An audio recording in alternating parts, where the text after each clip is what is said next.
আমরা কিছুদিন আগে আমাদের সকলের প্রিয় আল্লামা দেলোয়ার হোসেন সাঈদী রাহিমাহুল্লাহ নওয়ারাল্লাহু মারকাদাহু ওয়া জাআলাল ফিরদাউস মাসওয়াহু, ওনাকে আমরা হারিয়েছি।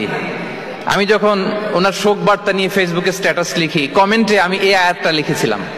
আমি খুঁজে পাচ্ছি না যে আমি কি দিয়ে এটার উপমা দিব, কি দিয়ে ওনার বিদায়ের উপমা আমি জানাবো। আমি খুঁজে পাচ্ছিলাম না কোনো আয়াত, তখন এই আয়াতটা লিখে আমি উপমা দিয়েছি। আল্লাহু আকবার।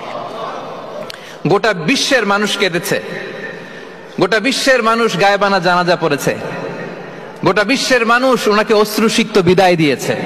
From north to the south, from east to the west, the entire globe, মিন মাশারিকিল আরদি ইলা মাগারিবিহা, অশ্রুসিক্ত বিদায় তিনি পেয়েছেন।